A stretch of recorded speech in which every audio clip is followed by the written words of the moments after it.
Hey there, it's Kay, and if you're here, I would just want to say thank you so much for joining me today. Now, I've been gone from my channel for quite a while, and there has one thing that hasn't changed in my absence, and that is that I'm still in debt. And today I'm going to talk to you guys, share with you guys my current debt figures. So, fairly recently, I made a community post asking you guys what kind of video you wanted to see from me in my return, and it was pretty unanimous. All y'all guys want to know what's going on with my debt situation. So let's just do a quick recap of what my debt payoff journey has been like so far. So when I started my channel a few years ago, I had consumer debt and student debt, and I worked really hard to pay off my consumer debt, and I had started paying off my student debt, especially since we entered COVID forbearance and there was no interest. So I was really trying to work quickly to get that balance down and to take advantage of the no interest. Then began the talks of the loan forgiveness program. It was in its early stages. There was just more questions than answers. The only thing that I knew for certain was that I could contact Nelnet, who is my student loan provider, to request a refund of all of those payments that I had been making, which would obviously then put my balance back to what it was before I was making those payments. So I thought about it and I decided I'm going to take that refund. I'm going to take those payments back. I'm taking my money back, and I put it in my savings account to start collecting interest before those payments resumed, because I was like, well, that money is doing more for me, than just hanging out in my Nelnet balance. So yep, I took my refund. It hung out in my savings account. It was nice. And I really can't find the heart to part ways with it. When I log in and I see that sitting there, it's such a relief.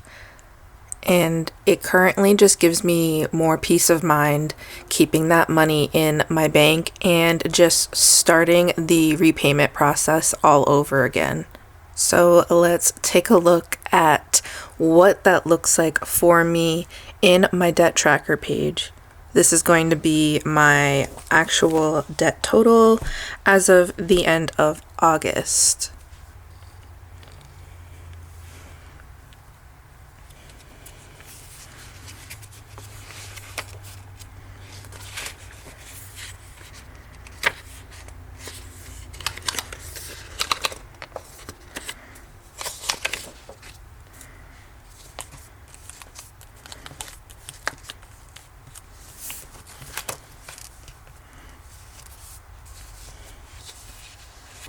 So this is the end of July. I'm going to have that off to the side, have that handy, because I do need those ending balances for my starting balances. Now, all my OGs will remember my UMass LOL payment. It is $50 a month.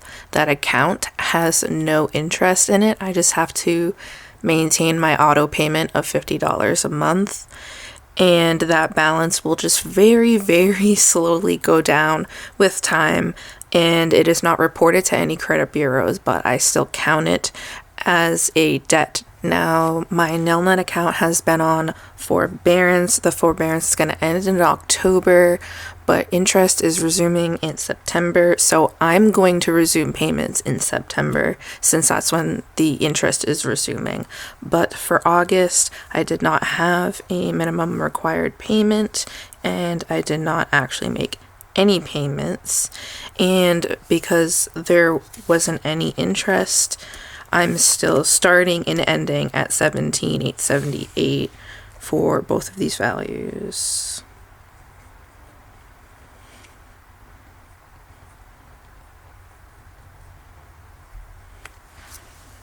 Then next to each individual loan group, I put the interest rate just for reference. I'm just going to carry it over in case I decide I want to change to Avalanche.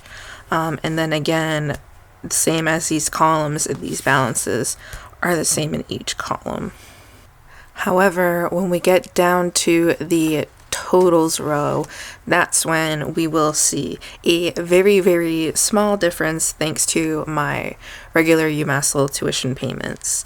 So I started August at $27,028, and I paid $50 into that balance with no interest. So 27,028 minus 50 brings me now to 26,978, right?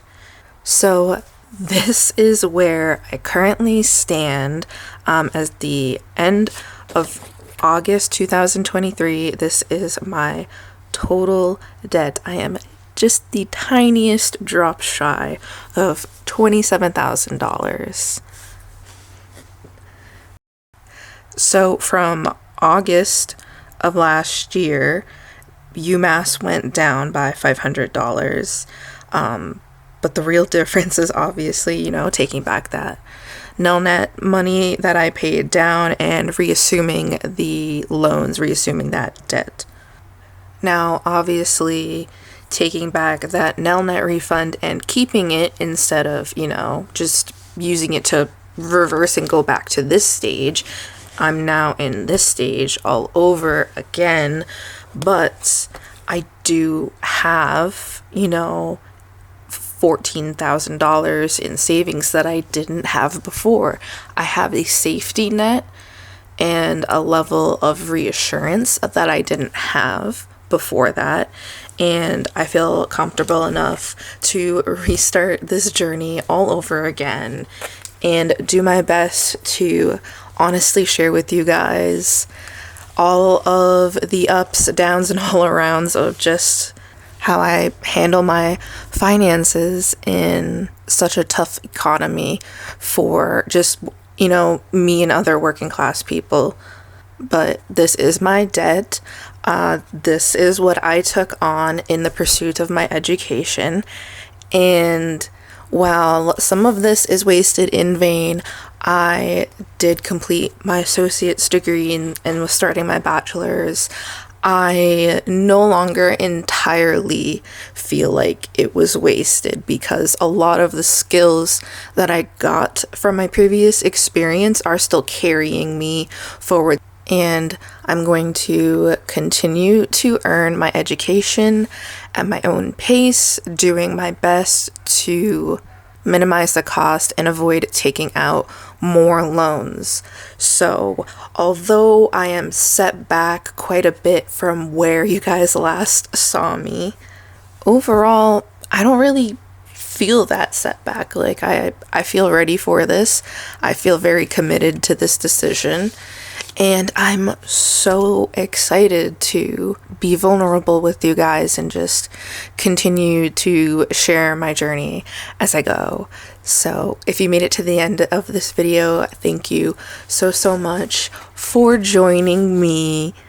It sounds so cheesy to me, and I don't really know how to end the video without just cutting it because I feel like that's rude. But anyways, yeah, thanks for joining me. Peace out.